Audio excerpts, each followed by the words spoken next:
Have you ever heard of a man whose skin was turned into a pair of shoes after he died? It sounds like something straight out of a horror movie, but it's a true story from the American Wild West. This is the bizarre tale of Big Nose George Parrott, the only man in American history to meet such a peculiar and gruesome fate. Our story begins with George Parrott, a man who earned his nickname Big Nose George for a rather prominent facial feature. He wasn't just known for his nose, though. In the late 1870s, he was a notorious outlaw, making a name for himself by robbing stagecoaches and stealing horses across the rugged landscapes of Wyoming. He and his gang were a constant thorn in the side of law enforcement, living the classic outlaw life of ambushes and quick getaways. But their criminal career took a dark turn in August of 1878. Big Nose George and his gang decided to up their game from stagecoaches to something much bigger. A Union Pacific train. Their plan was to derail it and rob the payroll car. They found a remote spot near the Medicine Bow River, loosened a rail spike, and waited. However, a sharp-eyed railroad section foreman named Tip Vincent spotted the tampered track. He alerted the authorities and started making repairs. When George and his gang saw their plan was foiled, they were furious. They rode out of their hiding spot and confronted Vincent and another railroad employee, Robert Widow. Tragically, the outlaws shot and killed both men.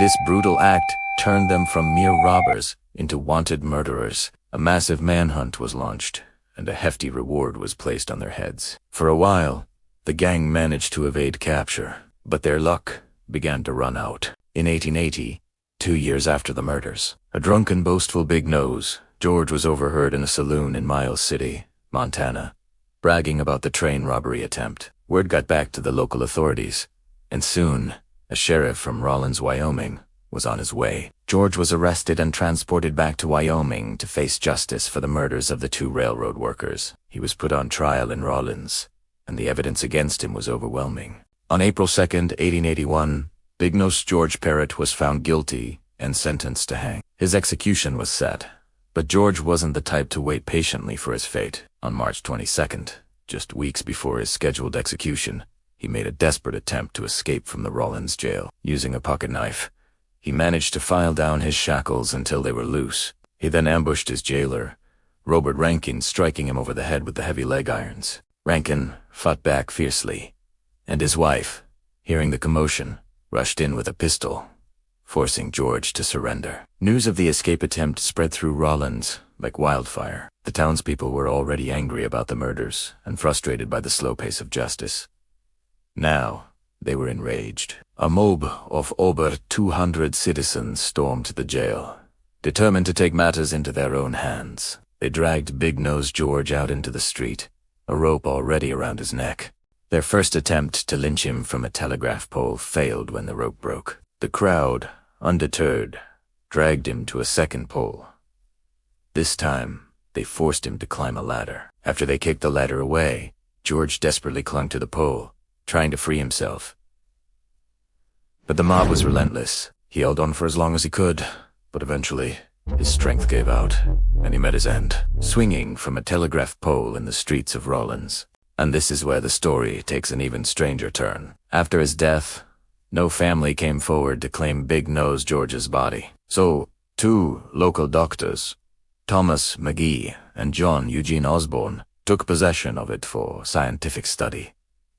Dr. Osborne, in particular, had a very specific interest. He wanted to study the criminal's brain, hoping to find some physical abnormality that could explain his violent behavior. He even entertained the idea that this research might help him find a cure for his wife, who was suffering from a mental illness. After examining the brain, Dr. Osborne's scientific curiosity turned into something far more macabre. He had a ten to skin the dead outlaw. He took skin from George's chest and thighs and sent it to a tannery in Denver. His instructions were specific. He wanted the skin turned into a pair of shoes in a medical bag, and that's exactly what happened. The tanner crafted a pair of surprisingly well-made, 2-tone shoes from the skin of Big Nose George.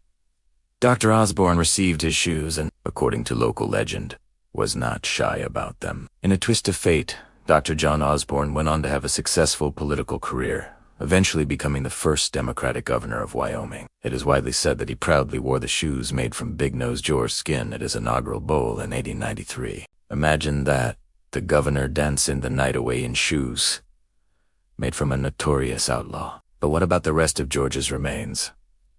Dr. Osborne didn't stop with the skin. He also made a death mask of George's face, a plaster cast that preserved his features. And for a time, he reportedly used the top part of George's skull as an ashtray and a pen holder on his desk. The rest of the skeleton was kept in a whiskey barrel and buried in the yard behind Dr. Osborne's office. For decades, the story of Big Nose George and his human skin shoes was just a piece of local folklore. The remains in the whiskey barrel were largely forgotten. Then, in 1950, construction workers digging a foundation for a new building in Rawlins unearthed a whiskey barrel containing a human skeleton. The discovery jogged the memory of the town's older residents. Could this be the long-lost body of Big Nose George? They brought out the death mask that had been preserved all those years. They placed it against the skull found in the barrel, and it was a perfect match. The top of the skull was missing, just as the story claimed. This discovery confirmed the wild tale.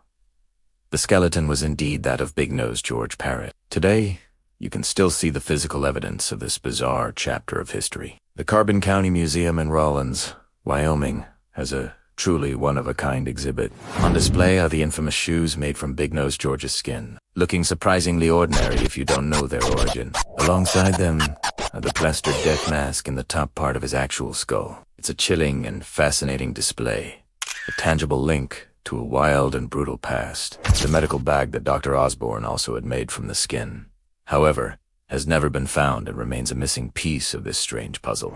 The story of Big Nose George Parrott is a stark reminder of how different the Old West was. It was a time of outlaws and vigilante justice, where the line between civilization and barbarism was often blurred. And in the case of George Parrott, it was a time when a man's final resting place could be on the feet of a future governor. Thanks for watching. If you found this story as fascinating as I did, make sure to like this video and subscribe for more strange tales from history. See you next time.